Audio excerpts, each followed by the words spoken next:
નમસ્કાર વિદ્યાર્થી મિત્રો, ધોરણ 9 સામાજિક વિજ્ઞાન વિડીયો લિંકમાં આપ સૌને હૃદયપૂર્વક આવકારું છું. આપ સૌ કુશળ છો તેવી અપેક્ષા રાખું છું. સામાજિક વિજ્ઞાનના વિડીયો લેક્ચરમાં છેલ્લે આપણે ભૂગોળ વિભાગના વન્યજીવન પાઠ વિશે અભ્યાસ કર્યો. તેમાં આપણે જોયું કે જંગલો છે તે વન્યજીવોનું કુદરતી આશ્રય સ્થાન છે. તેથી તેનું આપણે રક્ષણ કરવું જોઈએ, વધુને વધુ વૃક્ષો વાવવા જોઈએ, જેથી કરીને વાતાવરણમાં થતું પ્રદૂષણ અટકી શકાય અને વન્યજીવોને કુદરતી આશ્રય સ્થાન પણ મળી રહે, જેને કારણે તેઓ માનવ વસાહતો તરફ ન આવી પડે અને તેનું મૃત્યુ થતું અટકી શકે. એટલા માટે વધુને વધુ વૃક્ષો વાવવા જોઈએ અને વૃક્ષોનું જતન કરવું જોઈએ. હવે આજે આપણે ઇતિહાસ વિભાગનો 5મો પાઠ ભારત આઝાદી તરફ પ્રયાણ એનો અભ્યાસ કરવાના છીએ. અગાઉ આપણે ઇતિહાસ વિભાગમાં ભારતની રાષ્ટ્રીય ચળવળોનો અભ્યાસ કરેલો. ભારતની રાષ્ટ્રીય ચળવળોમાં હવે આજે આપણે 5મો પાઠ શરૂ કરીએ, ભારત આઝાદી તરફ પ્રયાણ. જોઈએ 1920થી 1947ના ગાળાને ગાંધીયુગ અને ગાંધી યુગના આંદોલનોનો યુગ ગણવામાં આવે છે. ટેક્સ્ટબુકમાં નીચે અંડરલાઇન કરતા જજો અને યાદ રાખજો બાળમિત્રો, 1920થી 1947નો જે સમયગાળો છે આ સમયગાળાને ગાંધીયુગ અને ગાંધીયુગના આંદોલનોના યુગ તરીકે ઓળખવામાં આવે છે. અગાઉના પાઠમાં આપણે જોયું કે ગાંધીજી છે તે દક્ષિણ આફ્રિકામાં રંગભેદ વિરુદ્ધ સત્યાગ્રહની લડત સફળ રીતે લડીને 1915માં ગાંધીજી ભારત પરત ફરેલા અને 1920 સુધીના સમયગાળામાં તેણે સમગ્ર પરિસ્થિતિથી વાકેફ થયા અને ત્યારબાદ દેશને આઝાદ કરવા માટે થઈને અલગ અલગ આંદોલનો કર્યા. તો 1920થી 1947નો જે સમયગાળો છે તેને ગાંધીયુગ કે ગાંધી યુગના આંદોલનોનો યુગ ગણવામાં આવે છે. ભારતીય રાષ્ટ્રીય ચળવળનો આ બીજો તબક્કો બંધારણીય હકોની પ્રાપ્તિની લડતનો તો છે જ, સાથોસાથ સ્વાતંત્ર્ય પ્રાપ્તિની લડતનો પણ છે. અંગ્રેજો દ્વારા ભારતીય લોકોના જે મૂળભૂત હકો હતા તે ભોગવવા ન મળતા, એટલા માટે આ જે રાષ્ટ્રીય ચળવળો થતી, આંદોલનો થતા, તે બંધારણીય હકોની પ્રાપ્તિની લડત તો છે જ, પણ સાથે સાથે સ્વાતંત્ર્ય પ્રાપ્તિની લડતનો પણ આ સમયગાળો છે. એટલે કે આપણા દેશને અંગ્રેજોની ગુલામીમાંથી મુક્ત કરવાનો ઈરાદો છે. આ આંદોલનો જે પ્રવાહોમાંથી પસાર થયા અને તેની જે સંકુલ અસર ઊભી થઈ તેનું અહીં અવલોકન કરીશું. ભારતીય લોકો દ્વારા અંગ્રેજો વિરુદ્ધ જે લડત લડવામાં આવી, આ આંદોલનો જે પરિસ્થિતિમાંથી, જે પ્રવાહોમાંથી પસાર થયા તેની જે એક સંકુલ સમગ્ર અસર ઊભી થઈ, આ સમગ્ર અસર છે તેનું અહીં અવલોકન કરવાનું છે. સૌ પ્રથમ જોઈએ સાયમન કમિશન. આમ તો ધોરણ 8માં સાયમન કમિશન વિશે તમે લોકો અભ્યાસ કરી ચૂકેલા છો. આ પ્રશ્ન પરીક્ષાની દ્રષ્ટિએ અગત્યનો છે, હોમવર્કમાં લખવાનો છે અને બીજું પરીક્ષામાં 100% હોય જ છે. એટલા માટે એવી રીતે રીડ કરજો, એવી રીતે તૈયાર કરજો કે જો પરીક્ષામાં હોય તો દરેક લોકોને આવડે. જોઈએ સાયમન કમિશન. સામાન્ય રીતે 3 માર્કમાં ટૂંકનો લખો સાયમન કમિશન, એવી રીતે પ્રશ્ન પૂછાય છે. તો જોઈએ, મોન્ટફોર્ડના સુધારામાં એક જોગવાઈ એ હતી કે સુધારાનો અમલ કઈ રીતે થયો છે અને સુધારાની જરૂરિયાત અંગે અભ્યાસ કરવા 10 વર્ષ બાદ એક કમિશન નીમવું. મોન્ટફોર્ડના સુધારામાં એક જોગવાઈ એવી હતી કે સુધારાનો અમલ કઈ રીતે થયો છે અને સુધારાની જરૂરિયાત અંગે અભ્યાસ કરવા માટે 10 વર્ષ બાદ એક કમિશન નિમવું. પરંતુ 2 વર્ષ પહેલાં સાયમન કમિશનની નિમણૂક કરવામાં આવી. 10 વર્ષ બાદ એક કમિશનની જે નિમણૂક કરવાની હતી તેને બદલે 2 વર્ષ પહેલાં સાયમન કમિશનની નિમણૂક કરવામાં આવી. જ્હોન સાયમનના અધ્યક્ષપણા નીચે રચાયેલ સાયમન કમિશનમાં 7 સભ્યો હતા. એક માર્કની દ્રષ્ટિએ પણ આવું પૂછાઈ શકે કે સાયમન કમિશનમાં કેટલા સભ્યો હતા? તો સાયમન કમિશનમાં 7 સભ્યો હતા. સાયમન કમિશન કોના અધ્યક્ષની નીચે નિમાયેલું? તો જ્હોન સાયમનના અધ્યક્ષપણા નીચે સાયમન કમિશન રચાયેલું, જેમાં 7 સભ્યો હતા અને બધા જ સભ્યો અંગ્રેજ હતા. આ 7 સભ્યો છે તે અંગ્રેજ હતા. હિન્દીઓના દુઃખ દર્દ હિન્દી સમજી શકે એ વિચારથી કમિશનમાં હિન્દી સભ્યોને સામેલ કરવાની ભારતીયોએ ભલામણ કરી. હિન્દી લોકો હોય એના દુઃખ દર્દ હિન્દી લોકો જ સમજી શકે. આ ભલામણ હેઠળ એવી જોગવાઈ કરવામાં આવી કે ભારતીય લોકોને, હિન્દી લોકોને સાયમન કમિશનમાં સામેલ કરો. ફરી એકવાર, સાયમન કમિશનમાં 7 સભ્યો હતા. આ 7 સભ્યો અંગ્રેજ હતા. હિન્દીઓના દુઃખ દર્દ હિન્દી સમજી શકે એ વિચારથી કમિશનમાં હિન્દી સભ્યોને સામેલ કરવાની ભારતીયોએ ભલામણ કરી. સરળ વાત છે, સહજ વાત છે કે હિન્દી લોકો હોય એના દુઃખ દર્દ હિન્દી જ સમજી શકે. એ વિચારથી સાયમન કમિશનમાં હિન્દી સભ્યોને એટલે કે ભારતીય લોકોને સામેલ કરવાની એક ભલામણ કરવામાં આવી. પરંતુ અંગ્રેજોએ એ ભલામણ સ્વીકારી નહીં. અંગ્રેજોએ આ ભલામણ ન સ્વીકારી. તેથી ભારતીયોએ સાયમન કમિશનનો બહિષ્કાર કરવાનું નક્કી કર્યું. અંગ્રેજોએ હિન્દીઓને સાયમન કમિશનને સ્વીકારવાની મનાઈ કરી. એટલે ભારતીય લોકોએ સાયમન કમિશનનો વિરોધ કરવાનો, બહિષ્કાર કરવાનો, મતલબ ન સ્વીકારવાનું નક્કી કર્યું. સાયમન કમિશનના ભારત આગમન સમયે લોકોએ હડતાલ, સભા, સરઘસ, સાયમન ગો બેકના નારાઓ અને કાળા વાવટાઓ ફરકાવી અને વિરોધ કર્યો.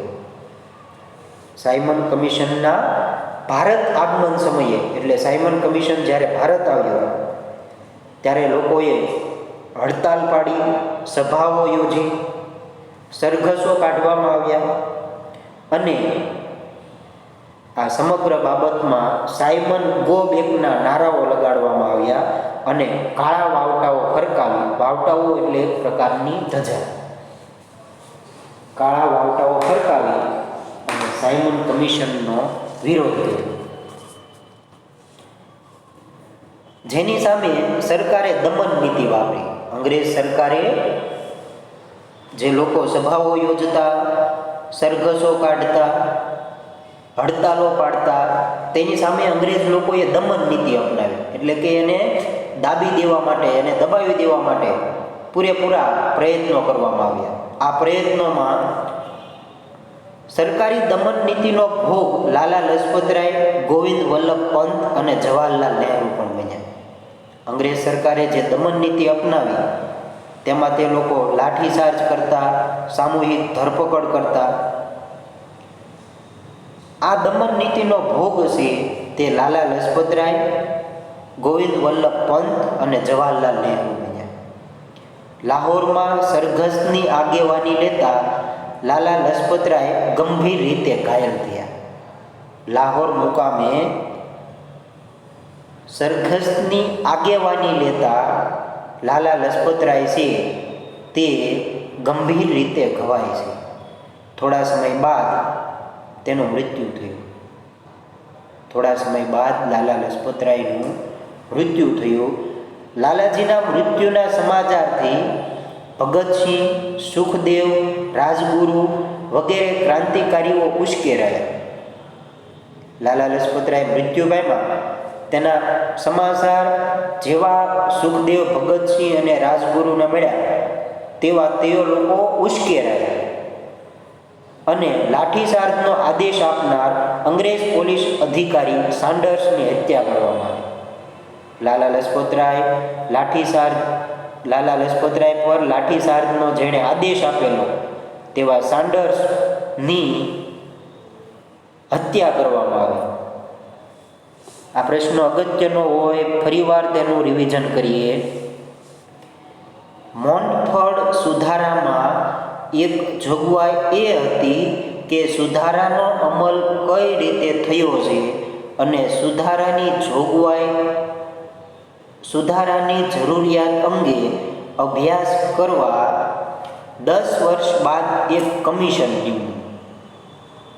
મોન્ટફોર્ડના સુધારામાં એક જોગવાઈ એવી હતી, એટલે કે વ્યવસ્થા એવી હતી કે સુધારાનો અમલ કઈ રીતે થયો છે અને સુધારાની જરૂરિયાત અંગે અભ્યાસ કરવા માટે 10 વર્ષ બાદ એક કમિશન નીમ્યું. પરંતુ આ કમિશન 2 વર્ષ પહેલા નીમવામાં આવ્યું. આ કમિશન 2 વર્ષ પહેલા સાયમન કમિશનની નિમણૂક કરવામાં આવી. જ્હોન સાયમનના અધ્યક્ષપણા નીચે રચાયેલ સાયમન કમિશનમાં 7 સભ્યો હતા. જ્હોન સાયમન એના અધ્યક્ષપણા નીચે રચાયેલ આ કમિશનમાં કુલ 7 સભ્યો હતા અને બધા જ સભ્યો અંગ્રેજ હતા. આ 7 સભ્યો અંગ્રેજ હતા. હિન્દીઓના દુઃખ દર્દ હિન્દી સમજી શકે એ વિચારથી કમિશનમાં હિન્દી સભ્યોને સામેલ કરવાની ભારતીયોએ ભલામણ કરી. સહજ વાત છે, હિન્દીઓના દુઃખ દર્દ છે તે હિન્દી લોકો જ સમજી શકે. આવા વિચારથી કમિશનમાં હિન્દી સભ્યોને સામેલ કરવાની અંગ્રેજ સરકારને ભારતીય દ્વારા ભલામણ કરવામાં આવી. પરંતુ અંગ્રેજોએ એ ભલામણ સ્વીકારી નહીં. ભારતીય લોકોને સામેલ કરવાની ભલામણ છે તે અંગ્રેજો સ્વીકારતા નથી. તેથી ભારતીયોએ સાયમન કમિશનનો બહિષ્કાર કરવાનું નક્કી કર્યું. ભલામણનો અસ્વીકાર થતાં ભારતીય લોકોએ સાયમન કમિશનનો વિરોધ કરવાનું નક્કી કર્યું, બહિષ્કાર કરવાનું નક્કી કર્યું. સાયમન કમિશનના ભારત આગમન સમયે લોકોએ હડતાલો પાડી, સભાઓ યોજી, સરઘસો કાઢવામાં આવી અને આ સમય દરમિયાન સાયમન ગો બેકના નારાઓ અને કાળા વાવટાઓ ફરકાવી અને સાયમન કમિશનનો વિરોધ કર્યો. હડતાલો, સભાઓ, સરઘસો અને સાયમન ગો બેકના નારાઓ ઉપરાંત કાળા વાવટાઓ ફરકાવી અને સાયમન કમિશનનો વિરોધ કર્યો, જેની સામે સરકારે દમન નીતિ વાપરી. એટલે કે આ જે લોકો સાયમન કમિશનનો વિરોધ કરતા હતા, આ લોકો પર દમન નીતિ આચરવામાં આવી. એને દબાવી દેવા માટે લાઠીચાર્જ કરે, સામૂહિક ધરપકડ કરે. અંગ્રેજ સરકાર દ્વારા દમન નીતિ વાપરવામાં આવી, દમન નીતિનો આશરો લેવામાં આવ્યો. સરકારી દમન નીતિનો ભોગ લાલા લજપતરાય, ગોવિંદ વલ્લભ પંત અને જવાહરલાલ નહેરુ. અંગ્રેજ સરકાર દ્વારા અપનાવવામાં આવેલ દમન નીતિનો ભોગ છે તે લાલા લજપતરાય, ગોવિંદ વલ્લભ પંત અને જવાહરલાલ નહેરુ. લાહોરમાં સરઘસની આગેવાની લેતા લાલા લજપતરાય ગંભીર રીતે ઘાયલ થયા. લાહોર મુકામે સરઘસની આગેવાની લઈ રહેલા લાલા લજપતરાય છે તે ગંભીર રીતે ઘાયલ થયા. થોડા સમય બાદ તેમનું અવસાન થયું. ઘાયલ થયા બાદ થોડા સમય પછી લાલા લજપતરાય છે તે મૃત્યુ પામે છે. લાલાજીના મૃત્યુના સમાચારથી ભગતસિંહ, સુખદેવ, રાજગુરુ વગેરે ક્રાંતિકારીઓ ઉશ્કેરાયા. લાલા લજપતરાય છે તે મૃત્યુ પામે છે તેના સમાચાર સુખદેવ, ભગતસિંહ અને રાજગુરુને મળતા તેઓ ઉશ્કેરાય છે અને લાઠીચાર્જનો આદેશ આપનાર અંગ્રેજ પોલીસ અધિકારી હતા. લાલા લજપતરાય પર લાઠીચાર્જનો જેણે આદેશ આપેલો તેવા પોલીસ અધિકારી સાન્ડર્સની હત્યા કરવામાં આવી. હવે આગળ આપણે જોઈએ નહેરુ કમિટી વિશે. નહેરુ કમિટી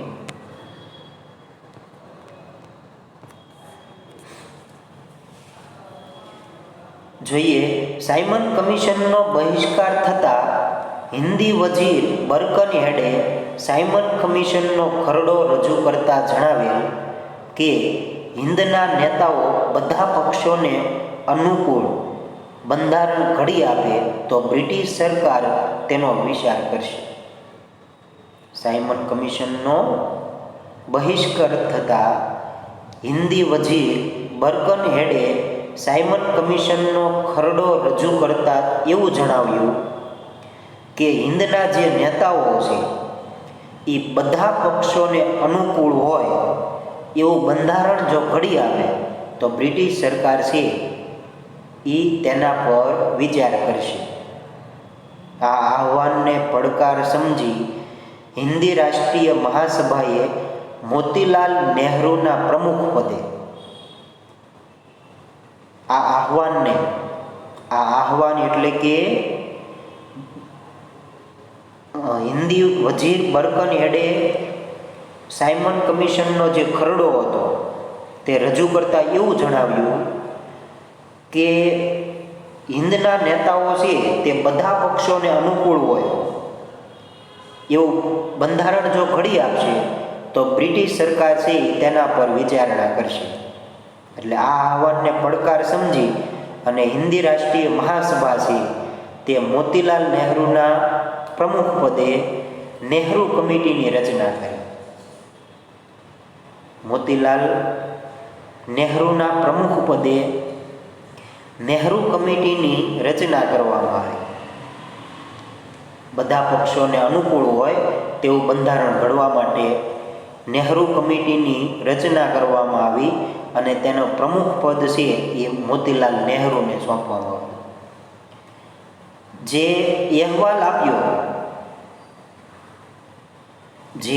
અહેવાલ આપ્યો તે નહેરુ અહેવાલ તરીકે ઓળખાય છે. નહેરુ કમિટીની રચના કરવામાં આવી, તેનું પ્રમુખ પદ છે એ મોતીલાલ નહેરુએ સંભાળ્યું અને એના દ્વારા જે અહેવાલ આપવામાં આવ્યો તે અહેવાલ નહેરુ અહેવાલ તરીકે ઓળખાય છે.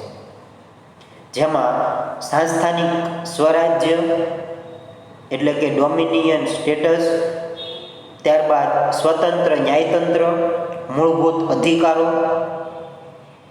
પુખ્ત વયે મતાધિકાર વગેરે બાબતોનો સમાવેશ કરવામાં આવ્યો. નહેરુ અહેવાલ જે રજૂ કરવામાં આવ્યો આ અહેવાલમાં સંસ્થાનિક સ્વરાજ્ય, ત્યારબાદ સ્વતંત્ર ન્યાયતંત્ર, મૂળભૂત અધિકારો, પુખ્ત વયે મતાધિકાર આવી બાબતોનો સમાવેશ કરવામાં આવ્યો.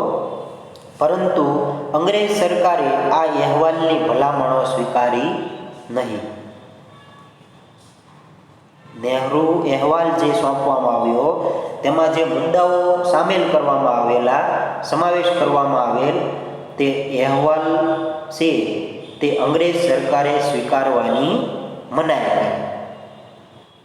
મતલબ આ અહેવાલની ભલામણો છે તે અંગ્રેજ સરકારે સ્વીકારી નહીં. હવે આપણે જોઈએ પૂર્ણ સ્વરાજ્યની માંગણી ઈસવીસન 1929. પૂર્ણ સ્વરાજ્યની માંગણી ઈસવીસન 1929. જોઈએ આ સમયે હિન્દી રાષ્ટ્રીય મહાસભામાં જવાહરલાલ નહેરુ, સુભાષચંદ્ર બોઝ જેવા યુવા નેતા સક્રિય થયા. આ સમયે હિન્દી રાષ્ટ્રીય મહાસભામાં જવાહરલાલ નહેરુ, સુભાષચંદ્ર બોઝ જેવા યુવા નેતાઓ છે તે સક્રિય થયા, મતલબ કાર્યરત થયા. અને યુવા વર્ગ હોય તેમાં લડવા માટેની ક્ષમતા છે તે વધારે હોય, શક્તિશાળી હોય. અને એનું સામાન્ય રીતે આ લોકો છે તે સશક્ત હોય અને તેઓ કોઈ પણ ભોગે દેશને આઝાદ કરવા માંગતા હોય અને જહાલવાદી હોય. એમનો સ્વભાવ છે તે ઉગ્ર હોય, આક્રમક હોય. એટલે આ સમયે હિન્દી રાષ્ટ્રીય મહાસભામાં જવાહરલાલ નહેરુ, સુભાષચંદ્ર બોઝ જેવા જે યુવા વર્ગ હતા તે સક્રિય થયા, જે પૂર્ણ સ્વરાજ્યના હિમાયતી હતા. મતલબ કોઈ પણ ભોગે દેશને અંગ્રેજોની ગુલામીમાંથી મુક્ત કરાવવા માંગતા હતા. પૂર્ણ સ્વરાજ્યના હિમાયતી હતા. સાંસ્થાનિક સ્વરાજ્યથી યુવા વર્ગને સંતોષ ન હતો. માત્ર સાંસ્થાનિક સ્વરાજ્યથી યુવા વર્ગને સંતોષ ન હતો, એટલે તેઓ પૂર્ણ સ્વરાજ્યની માંગણી કરતા હતા. પરિણામે રાવી નદીના તટે લાહોર ખાતે જવાહરલાલ નહેરુના અધ્યક્ષપણાની જે હિન્દી રાષ્ટ્રીય મહાસભામાં પૂર્ણ સ્વરાજ્યનો ઠરાવ પસાર કરવામાં આવ્યો. પરિણામે રાવી નદીના તટે લાહોર મુકામે જવાહરલાલ નહેરુના અધ્યક્ષપણાની જે હિન્દી રાષ્ટ્રીય મહાસભામાં પૂર્ણ સ્વરાજ્યનો ઠરાવ પસાર થયો. એક માર્કના પ્રશ્નમાં પૂછાઈ શકે અથવા ખાલી જગ્યા નદીના તટે લાહોર ખાતે જવાહરલાલ નહેરુના અધ્યક્ષપણાની જે હિન્દી રાષ્ટ્રીય મહાસભામાં પૂર્ણ સ્વરાજ્યનો ઠરાવ પસાર કર્યો. બીજી અલગ રીતે પણ પૂછાઈ શકે કે કોના અધ્યક્ષપણાની જે રાવી નદીના કિનારે હિન્દી રાષ્ટ્રીય મહાસભામાં પૂર્ણ સ્વરાજ્યનો ઠરાવ પસાર થયો. એટલે અલગ અલગ રીતે પ્રશ્ન હોઈ શકે. ત્યારબાદ 26 જાન્યુઆરી 1930ના દિવસે સ્વતંત્રતાના શપથ લઈ પ્રથમવાર સ્વતંત્રતા દિન ઉજવવામાં આવ્યો. ત્યાર પછી 26 જાન્યુઆરી 1930ના દિવસે સ્વતંત્રતાના શપથ લઈ પ્રથમવાર સ્વતંત્રતા દિન ઉજવવામાં આવ્યો. અને એટલા માટે જ 26મી જાન્યુઆરી 1950ના દિવસે આપણું બંધારણ છે તે અમલી બનાવવામાં આવેલું. અને આ પછી સ્વતંત્રતા મળી ત્યાં સુધી પ્રતિવર્ષ એટલે કે દર વર્ષે 26 જાન્યુઆરીને સ્વતંત્રતા દિવસ તરીકે ઉજવવાનું નક્કી થયું. 26 જાન્યુઆરી 1930ના દિવસે સ્વતંત્રતાના શપથ લઈ અને પ્રથમવાર સ્વતંત્રતા દિવસ છે તે ઉજવવામાં આવેલો. અને એને કારણે દર વર્ષે 26 જાન્યુઆરીને સ્વતંત્રતા દિવસ તરીકે ઉજવવાનું નક્કી થયું. અને એ દિવસનું મહત્ત્વ જાળવવા આપણું બંધારણ એ દિવસમાં અમલમાં આવે. એ દિવસનો મહિમા છે, એ દિવસનું ગૌરવ છે એ જળવાઈ રહે. એટલા માટે તે દિવસે આપણું બંધારણ છે તે અમલી બનાવવામાં આવેલું 26મી જાન્યુઆરી 1950. હવે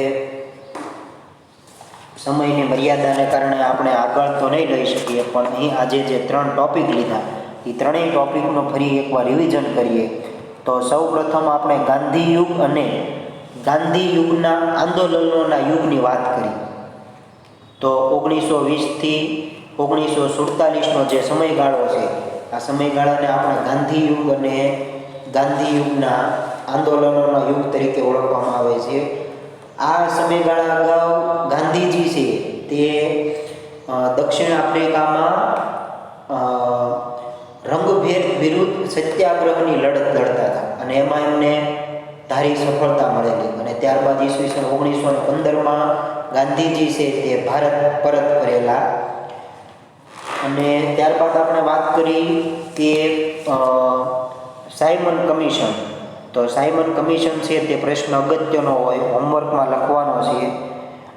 ફરી એકવાર એનું રિવિઝન કરીએ તો મોન્ટફોર્ડના સુધારામાં એક એવી વ્યવસ્થા હતી કે સુધારાનો અમલ કઈ રીતે થયો અને એ સુધારાની જરૂરિયાત અંગે અભ્યાસ કરવા માટે 10 વર્ષ બાદ એક કમિશન નીમ્યું.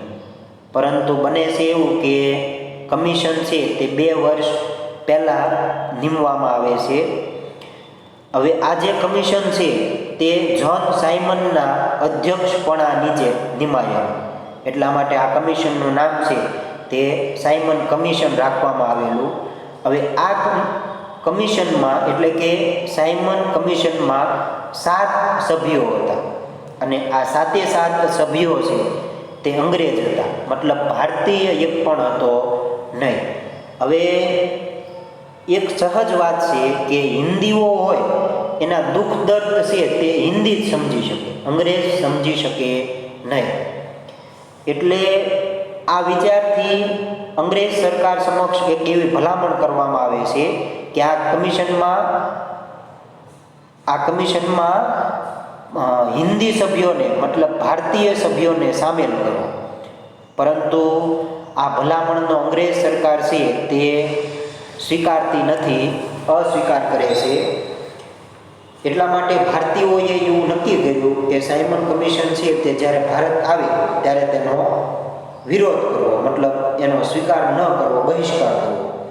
અને બરાબર બને છે એવું કે સાયમન કમિશન જ્યારે ભારતમાં આગમન સમયે ભારતીય લોકો છે તે સભાઓ યોજે, ત્યારબાદ સરઘોષો કાઢે છે, આ ઉપરાંત હડતાલો પાડે છે અને સાયમન ગો બેકના નારાઓ ઉપરાંત કાળા વાવટાઓ છે તે ફરકાવી તેનો સખત વિરોધ કરે છે. અને અંગ્રેજ સરકાર છે તે આજે સરઘસો યોજવામાં આવે, ત્યારબાદ સભાઓ યોજવામાં આવે, તેના પર નિયંત્રણ કરવા માટે એને દમન નીતિ અપનાવે છે અને એને દબાવી દેવા માટે લાઠીચાર્જ, પથ્થરમારો, ગોળીબાર, સામૂહિક ધરપકડ, લોકો પર આવા અમાનુષી અત્યાચાર ગુજારવામાં આવે છે. અને આગળ જતાં એવું બને છે કે આ જે દમન નીતિ છે તેનો લાલા લજપતરાય, ગોવિંદ વલ્લભ પંત અને જવાહરલાલ નહેરુ છે એ એનો ભોગ બને છે. અને લાલા લજપતરાય છે તે ગંભીર રીતે આ દમન નીતિમાં ઘાયલ થતા અને થોડા સમય બાદ એમનું મૃત્યુ થાય છે. અને એના મૃત્યુના સમાચાર છે તે ભગતસિંહ, સુખદેવ અને રાજગુરુને મળતા તેઓ ઉશ્કેરાય છે અને લાઠીચાર્જનો જેણે આદેશ આપેલો તેવા પોલીસ અધિકારી સાન્ડર્સ એની હત્યા કરવામાં આવે છે. અને ત્યારબાદ આપણે વાત કરી નહેરુ કમિટીની. તો નહેરુ કમિટી વિશે જોઈએ તો ભારતીય લોકોએ સાયમન કમિશનનો બહિષ્કાર કર્યો, એટલા માટે હિન્દી વજીર બર્કન હેડ છે એણે એવો ખરડો રજૂ કરતા, સાયમન કમિશનનો ખરડો રજૂ કરતા એવું જણાવ્યું કે હિન્દના નેતાઓ છે તે બધા પક્ષોને અનુકૂળ હોય એવું બંધારણ જો ઘડી આપે તો અંગ્રેજો છે, બ્રિટિશ સરકાર છે એ એનો અમલ કરવા બાબતે વિચાર કરશે.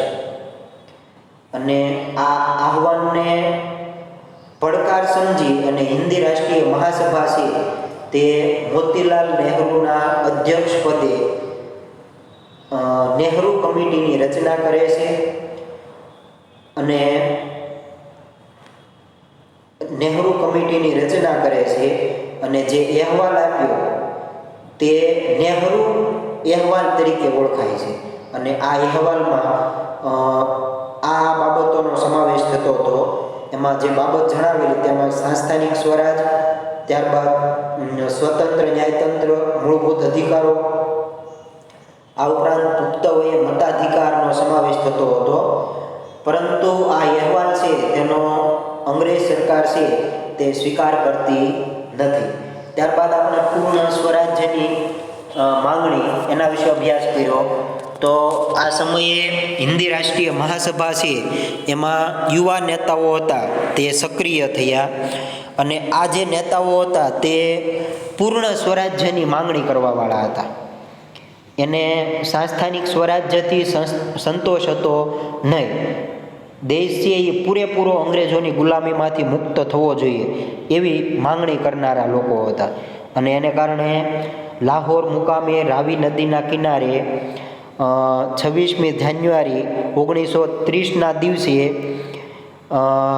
જવાહરલાલ નહેરુ છે તેના અધ્યક્ષપણા નીચે હિન્દી રાષ્ટ્રીય મહાસભામાં પૂર્ણ સ્વરાજ્યનો ઠરાવ પસાર કરવામાં આવ્યો અને 26 જાન્યુઆરી 1930ના દિવસે સ્વતંત્રતાના શપથ લઈ અને પ્રથમવાર સ્વતંત્રતા દિવસ છે તે ઉજવવામાં આવ્યો. ત્યારબાદ આપણે વાત કરી કે આ પછી જ્યાં સુધી સ્વતંત્રતા મળી ત્યાં સુધી પ્રતિવર્ષ 26મી જાન્યુઆરીને સ્વતંત્રતા દિવસ તરીકે ઉજવવાનું નક્કી કર્યું. અને આ દિવસનું મહત્ત્વ સમજી અને એનું મહત્ત્વ જળવાઈ રહે એટલા માટે 26મી જાન્યુઆરી 1950ના રોજ આપણું બંધારણ છે તે દિવસે અમલી બનાવેલું. તો આજનું હોમવર્ક છે તે સાયમન કમિશનવાળો જે પ્રશ્ન છે શોર્ટ નોટ છે તે તમારે લોકોએ લખવાની છે. આગળની બાબતો છે તે હવે પછીના વિડીયો લેક્ચરમાં આપણે જોઈશું.